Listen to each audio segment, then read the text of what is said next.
아인슈타인은 얼떨떨하게도 엄청난 인기를 누렸지만 사실 좀 우울했다고 해요. 사생활도 조금 이때 문제가 있었고요. 또 하나는 핵심적인 건데요. 내가 냈었던 그 이론, 이 일반 상대성 이론에 문제가 보이는 겁니다. 자, 1917년에 이미 발견했어요. 스스로 발견한 겁니다. 나의 일반 상대성 이론 GT식에서 무슨 문제가 있는 거냐? 우주에 물질들이 있잖아요. 그럼 시공간이 휘거든요. 그러면서 안으로 몰려들 수밖에 없어요. 그래서 우주는 근본적으로 정적일 수가 없습니다. 움직여야 됩니다. 그 말은 무슨 의미냐면 우주가 팽창하거나 수축하거나 해야 된다는 건데 그런 증거가 없죠. 옛날부터 지금까지 항상 우주는 그 자리에 있어요. 우주가 움직인다는 증거가 없는 겁니다.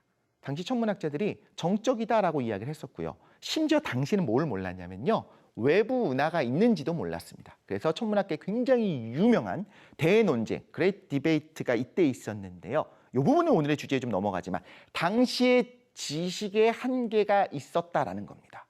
그래서 아인슈타인이 굉장히 고통스러워했지만 아름답고 단순한 완벽한 나의 사유로 만들어진 그 GT식을 수정을 하게 됩니다. 그래서 G에다가 A를 집어넣어서 람다항을 집어넣어서 내가 틀렸었다.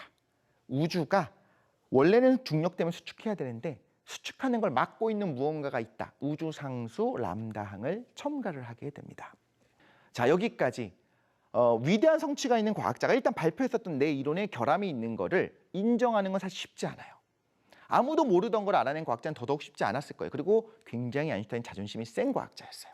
그런데도 불구하고 내가 틀린 걸 수정했습니다. 한 번 수정해야겠다 마음을 먹었습니다. 그럼 수정했던 게 틀렸었다. 아, 원래 내가 맞았어 라고 하는 건 쉬울까요? 그건 더 어려운 거예요. 자, 이때 어떤 일이 벌어질지 볼게요. 수정을 했습니다. 그래서 1922년에 러시아의 무명의 물리학자였던 프리드만이 람다항 필요 없어요. 내가 살펴보니까 이 중력 방정식 그대로 굉장히 완벽하고 이거로 다양한 시나리오를 가집니다라고 주장했는데 바로 묵살됩니다.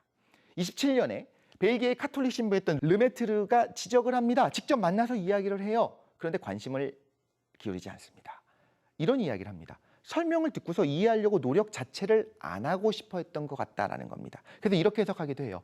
이 이야기를 내가 냈었던 식이 틀렸다는 걸 깨닫고 고치는 과정도 괴로웠는데 아니에요. 고치지 마세요. 원래 거가 맞아요. 라고 그런 이야기를 듣는 것만으로도 너무 상처였고 생각하고 싶지 않았던 게 아닌가라는 이야기를 하기도 합니다. 1929년입니다. 그런데 움직일 수 없는 증거가 나타나게 돼요. 에드윈 허블이, 우리가 알고 있는 그 허블입니다. 이분이 적색이동, 적색 편의를 통해서 우주가 팽창하고 있다라고 하는 것을 발표합니다. 그리고 아까 말씀드렸던 대논쟁도 종결되게 돼요. 관측의 결과가 나타난 거죠. 허블은 일약 스타가 되고요. 아인슈타인은 우주가 팽창하는 거였다고? 그러면 우주상수 람다항을 첨가할 필요가 없었네라고 틀렸음을 이제야 인정을 하게 됩니다. 공식적으로 내가 틀렸다라고 발표한 거는요. 1931년에 실제로 캘리포니아 윌슨산 천문대 방문해서 허블을 만난 다음에 그 다음날 기자회견을 하면서 공식적으로 발표를 했다고 합니다. 자, 람다항.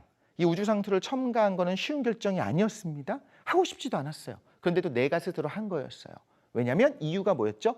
당시의 천문학의 관측 사실을 봤더니 우주가 정적이어야 되거든요. 그래서 이걸 반영하기 위해서 내가 하고 싶지 않은 걸 한 겁니다.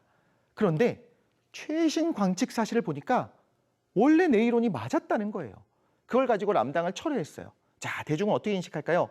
아인슈타인이 틀렸네. 저런 대과학자도 틀릴 수도 있구나. 명성에 흠이 가게 됩니다. 사실 대중의 인기가 그렇게 중요한 건 아니었을 수도 있어요. 하지만 아인슈타인은 이때 깨달음을 얻습니다. 관측은 한계가 명확해요. 이거 너무 믿으면 안 된다. 내 사유가 더 정확하다. 이거 봐라. 내 사유가 더 정확했잖아. 이제는 절대 휘두르지 않겠다. 이런 생각을 하기 시작합니다. 자, 그런데 중요한 건 이겁니다. 안 그래도 고집 있고 남의 말을 안 들었던 그 아인슈타인이 더 고집스럽게 되는 계기가 된 겁니다.